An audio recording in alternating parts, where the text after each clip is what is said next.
Hello and welcome back to Let's Play Myst 2020. This is the video for the journal for the final age that we're visiting, the Mechanical Age. Before arriving in this age, I was determined that it would be a journey to a world very different from my previous adventures, and it was. The sky here is dark and gray, and incessantly displays flashes of lightning in the distance. I met a very old man with a long beard and hair that hangs to his waist. He is very feeble and has trouble even moving. This man has obviously been through many things in this strange world, and I have learned many things from him. He has told me an interesting story of this world's history. Years ago, he told me, there was a beautiful city that rose up out of the water. It housed many people inside its walls, and the people had everything they wished for.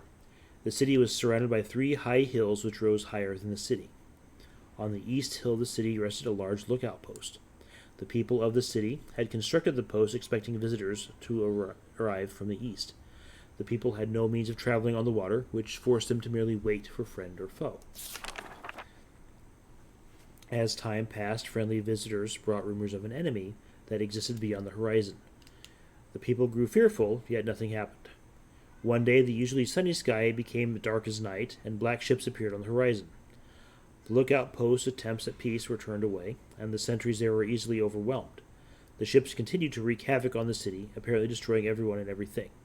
After the foundations of the city were destroyed, the city sunk deep into the ocean, and only the lookout post remained. The black ship sailed away.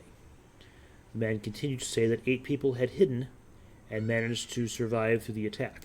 In the 9 years since the attack, 2 of the survivors had died. He also said that it was rumored that 10 years from the attack, the enemy would return to finish the destruction they had started so long ago.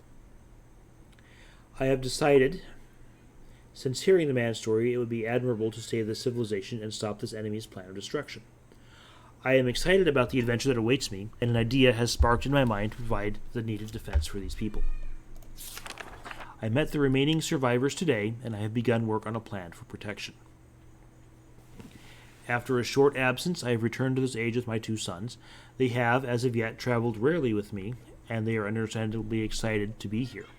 They have grown considerably since Everdunes, and it is already obvious to me that they will be a great help this time, instead of the nuisance they have been in the past. All 3 of us, along with 4 of the healthier survivors, began construction today. We are building upon the old city's ruins, which will provide a perfect foundation for our fortress. My sons have been spending much of their spare time on the South Island, where most of my materials are stored. I am very pleased with their intelligence, and their creativity is refreshing to see as they work on some small projects of their own. It has been over 4 months now, and construction is going well. My sons love the world except for its gray sky. They detest the gray sky and tell me many times they wish the sky were here like the blue sky in Myst.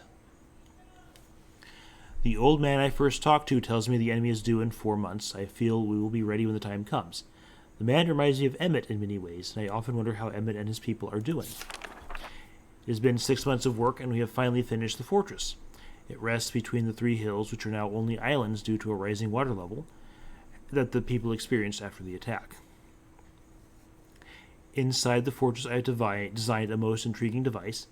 It makes use of a technology called holography. I began experimenting with on my visits to Aspermere. It will be working in a couple of days after I compensate for some small miscalculations. This holographic device will enable the survivors to learn to use the fortress. The enemy is due to come soon, and I trust the fortress will provide sufficient protection for all of us.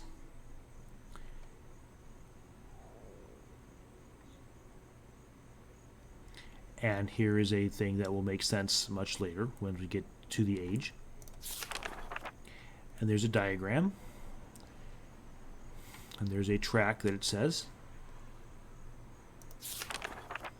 The black ships have come. Their attack was substantial. Their weapons have been stopped, and it appears they have turned away in defeat.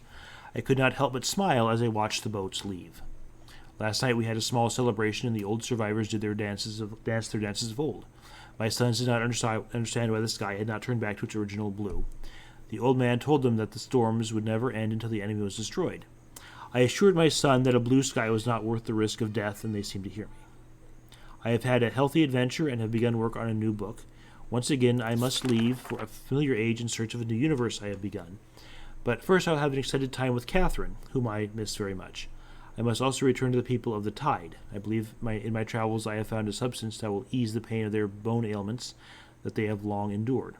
I hope to return to mechanical age one day and find the population growing and my fortress still strong. Though the sky may always be black, I am confident the people here will feel a heavier darkness has been lifted from their shoulders. All right, and that's the end of the mechanical journal. So we'll see you the next time when we actually go and visit the mechanical age. Thanks for watching.